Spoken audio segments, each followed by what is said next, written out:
पतरस की दूसरी पत्री 3 अध्याय। हे प्रियो, अब मैं तुम्हें यह दूसरी पत्री लिखता हूँ और दोनों में सुधि दिलाकर तुम्हारे शुद्ध मन को उभारता हूँ कि तुम उन बातों को जो पवित्र भविष्यद्वक्ताओं ने पहले से कही हैं और प्रभु और उद्धारकर्ता की उस आज्ञा को स्मरण करो जो तुम्हारे प्रेरितों के द्वारा दी गई थी। और यह पहले जान लो कि अंतिम दिनों में हंसी ठट्टा करने वाले आएंगे, जो अपनी ही अभिलाषाओं के अनुसार चलेंगे और कहेंगे, उसके आने की प्रतिज्ञा कहाँ गई?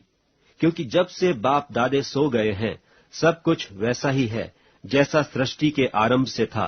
वे तो जान बूझकर यह भूल गए कि परमेश्वर के वचन के द्वारा से आकाश प्राचीन काल से वर्तमान है और पृथ्वी भी जल में से बनी और जल में स्थिर है। इन्हीं के द्वारा उस युग का जगत जल में डूबकर नाश हो गया।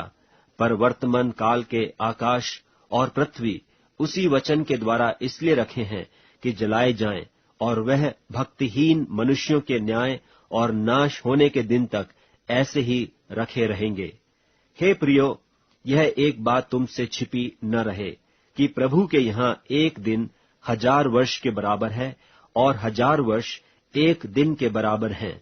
प्रभु अपनी प्रतिज्ञा के विषय में देर नहीं करता, जैसी देर कितने लोग समझते हैं, पर तुम्हारे विषय में धीरज धरता है और नहीं चाहता कि कोई नाश हो, वरन यह कि सबको मन फिराव का अवसर मिले। परंतु प्रभु का दिन चोर की नाई आ जाएगा।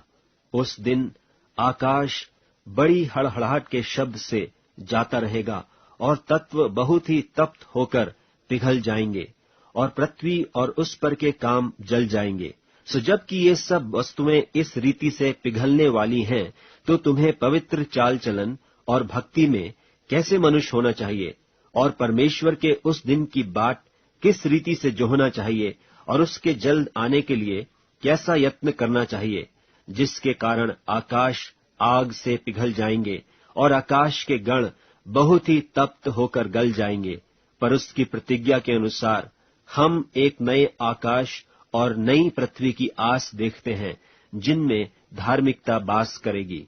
इसलिए हे प्रियो, जबकि तुम इन बातों की आस देखते हो, तो यत्न करो कि तुम शांति से उसके सामने निष्कलंक और निर्दोष ठहरो और हमारे प्रभु के धीरज को उद्धार समझो। जैसे हमारे प्रिय भाई पौलुस ने भी उस ज्ञान के अनुसार जो उसे मिला तुम्हें लिखा है, वैसे ही उसने अपनी सब पत्रियों में भी इन बातों की चर्चा की है, जिनमें कितनी बातें ऐसी हैं जिनका समझना कठिन है और अनपढ़ और चंचल लोग उनके अर्थों को भी पवित्र शास्त्र की और बातों की नाई खींच तान कर अपने ही नाश का कारण बनाते हैं। इसलिए हे प्रियो, तुम लोग पहले ही से इन बातों को जानकर चौकस रहो, ताकि अधर्मियों के भ्रम में फंसकर अपनी स्थिरता को हाथ से कहीं खो न दो, पर हमारे प्रभु और उद्धारकर्ता यीशु मसीह के अनुग्रह और पहचान में बढ़ते जाओ। उसी की महिमा अब भी हो और युगानुयुग होती रहे। आमीन।